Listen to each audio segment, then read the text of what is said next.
Hello and welcome to this presentation by Shepherd's Fold Ministries. Today we're going to give an overview of a research project that we conducted for retired ministers.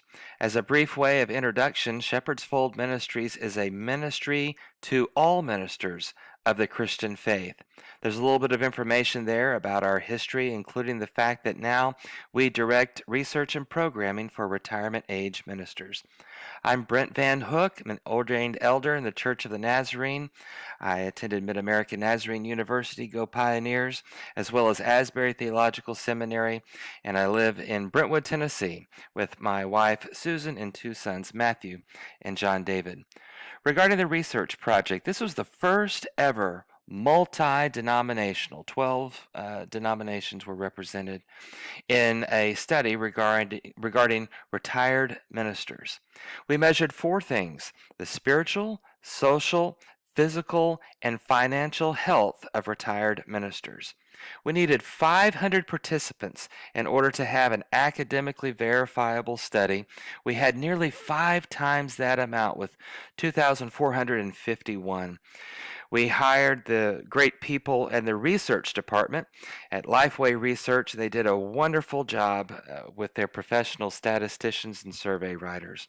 And as a result, we have today 433 pages of results of this study. I also have on my own done a quick estimate of the total population of retired ministers. Now I'm thinking in terms of senior pastors, staff, missionaries, evangelists, and chaplains. Currently, I believe there are around 170,000 retired pastors, staff, and missionaries.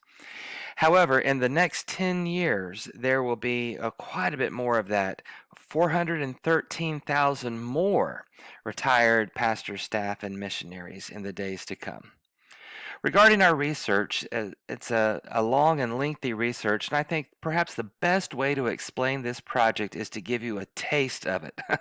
So here's one question that was key to the research that was conducted. And here's the question, and I'd like for you to answer it on your own as well. Think of your overall life today, including relationships, spiritual life, finances, and physical health. And then select one response per row. And you see the 3 questions there. So if you go ahead and answer that in your mind, in most ways, my life is close to my ideal. Any answer from strongly disagree all the way up to strongly agree. And then secondly, the conditions of my life are excellent. And third, I am satisfied with my life. Now, each of the respondents answered this question, all 3 elements. And as you look through this, think through that then once the research was turned into the statisticians, the way they did this was they looked at this in terms of columns. Anything within this column right here, strongly disagree, was worth 1 point. Disagree was worth 2, neither worth 3, agree worth 4, and strongly agree worth 5. So I'm going to give you just a moment to kind of tally up your answers to that and then think of it in those terms. Now, for this presentation, I have converted it to a 100-point scale. So think about your raw score or what your total was of the previous slide, this slide right here, and then now convert it to a 100-point equivalent. So if you had a 12, that would be a 75, or whatever your raw score was. Regarding our research results, among the retired ministers, this is the breakdown. 15% had a raw score between 3 and 9. So this would be a low score of well-being up to medium, right in the middle. 15% scored in this area. 17% between a raw score of 10 and 11. 40% scored within a raw score of 12 to 13, and 28% raw score between 14 and 15. So, therefore, the statisticians had a well-being score for every single participant. Of course, the participants didn't know their score like you do, but statisticians then had an individual score for each one of the 2,451 participants. Following that, there were 161 questions that were posed to these participants. For example, here's one, and I'd like for you to answer this in your mind. I am active and healthy. How would you answer that question? Yes or no? So think of your answer, and then let me show you how this was graded by the statisticians. It so happens that 72% of the respondents in the survey answered yes, 28% answered no. And then the question is, well, is that a big deal? And the answer is, in this case, yes. The average well-being score, remember now we converted it to a 100-point scale. The average well-being score of this 72%, in other words, everyone who answered yes, they had an average well-being score on a 100-point scale of 77.5. All those who answered no, happened to be 28%, had an average well-being score of 65.83. So there's a difference here in well-being of 11 and 2/3 points. Think of this as a test in school. If your child comes home and has a math test and scored a 77.5 or a 65.83, this is like coming home with a test about how you're doing overall, your well-being. And so we can see that there is a difference. This is a key difference of the 161 questions. This one stood out. This is one of the ones that stood out. In truth, there were 9 questions that stood out. But let me give you one more little bit of information regarding this one question. For our study and for this presentation, I have gone ahead and added in approximate estimation of the population of the number of retired ministers that are impacted in each category. So, as I said, this part right here, the answers and the percentage of surveys who chose that answer comes from the study. I've added it in the green. The green goes back to what we talked about earlier of a population of current retired ministers. Orange is going to be this next one of within the next 10 years, we expect to see a certain number who will move into retirement years. So you see that estimate right there. And then for this portion, that's going to be back to the research that was conducted by Lifeway Research. Okay, out of 161 questions, there were 9 that showed the biggest difference between well-being. And I'm going to talk about those 9. So in other words, there were 152 that were posed to the participants, but these are the top 9. Let's begin with number 9. Number 9 actually dealt with this question right here, so I want to give this to you.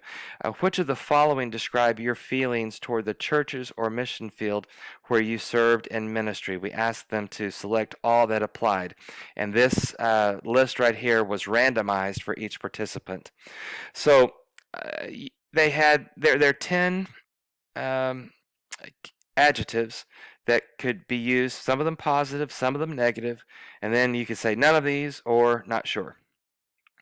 So the truth is we had 10 different ways that we could grade the participants.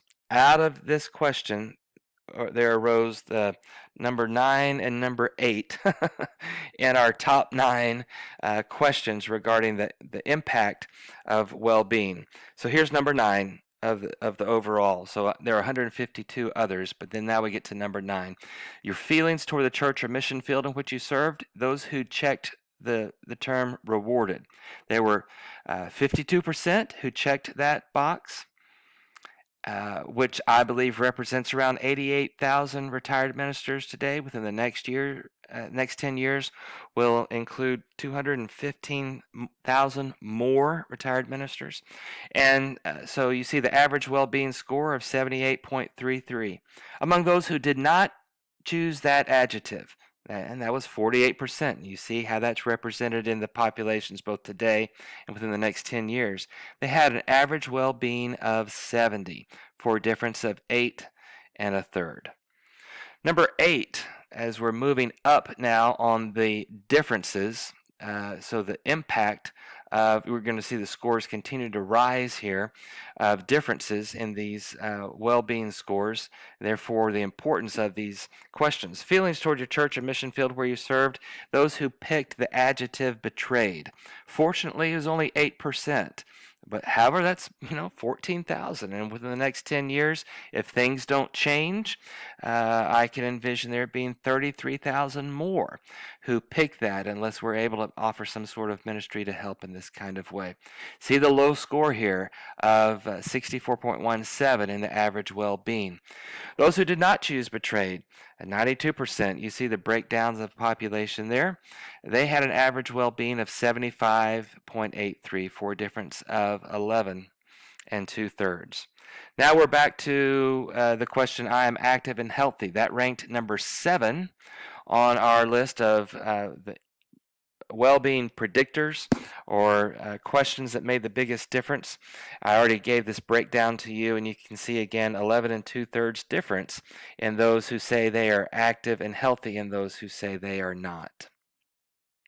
Number 6, the question was this: would help with finances improve your overall well-being?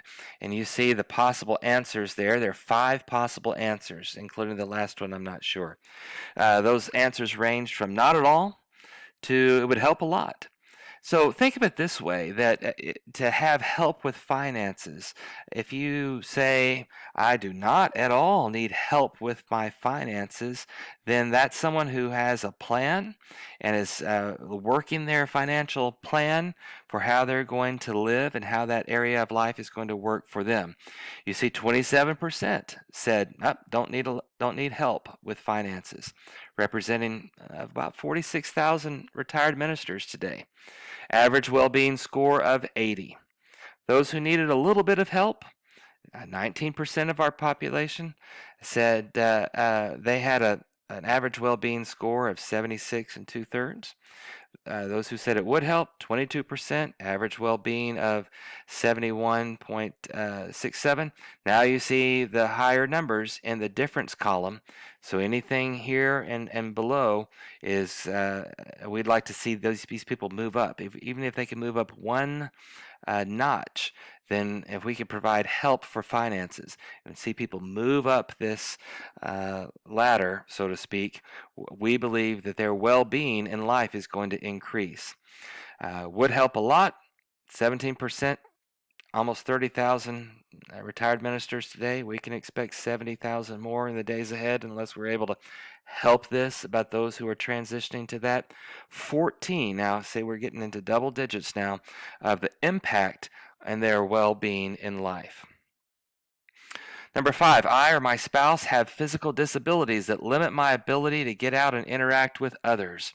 Now, I think it's interesting. This study was conducted in the summer of 2019, and as I'm recording this, there's the coronavirus scare and social distancing. I would imagine that if it's not physical disabilities, it is an issue of being able to get out and interact in person, less than 6 feet in proximity to people. So anyway, as we have this, 26% of the population of retired ministers have a physical disability for they or their spouse, and it makes a difference in their interaction. They have a low score of 60.83. Those who are able to get out, 76 and 2/3, for a difference now of nearly 16. I've continued to make friends in recent years. Possible answers here, there are 5 of them, range from strongly agree, yes, I continue to make friends, all the way to strongly disagree, no, I do not continue to make friends. The good news here is nearly 85% are in this category right here with fairly high well-being scores. Those who strongly disagree, we begin to see a drop-off right there, down to an average of 66.72 in their well-being. Strongly disagree, the bottom falls out, 60 on an average well-being. 18 and a third off of what it could be if we were able to move up all the way. Notice here the I'm not sure section, those who have a lack of self-awareness regarding their ability to continue to make friends have a low score. Number 3, the interesting one was their satisfaction with your ministry efforts, not results, efforts before retirement.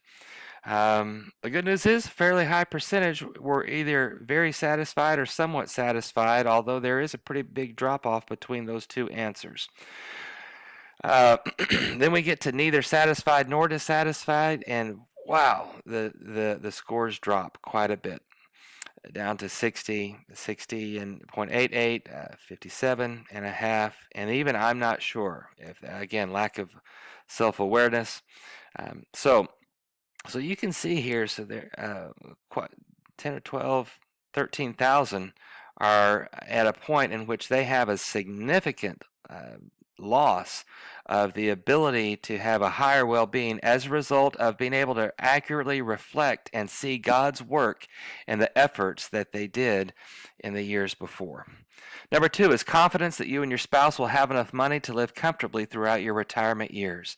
Everything from very confident down to not at all confident, and then also I'm not sure category. You see, anything in the confident part right here, and that's a fairly high percentage between those two. These are pretty good numbers, but then when you get to not too confident or not confident at all, or even lack of awareness of where you are and having confidence that you have a plan that you can work, you see the numbers there and how that just drops off, including not at all confident, 23 and a third off of where they could be at their very best. Now this differs from number six. Number six was having help. If you had help, how would that improve your well-being? Number two is confidence. Finally, number one, I often feel lonely or isolated. Um, Fortunately, nearly half strongly disagree with that statement. This would be a statement toward a negative of someone's lifestyle being lonely or isolated. No, they strongly disagree, and they're doing well. Over 80, great score in their average well-being, the highest we saw on this on these top 9. Strongly, somewhat disagree.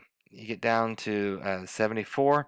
Somewhat agree, and now we get into a problem of you see 41,000 in this category, and then another 8.5 who are lonely and isolated, and then another 5,000 who aren't sure. So let me give you a 30-word version summary of the well-being element of this research project. So here it goes, okay? This stuff matters. No loneliness, financial confidence, satisfied with efforts, make new friends, creatively interact even if physically disabled, get a money plan, be active, quit feeling betrayed, feel rewarded.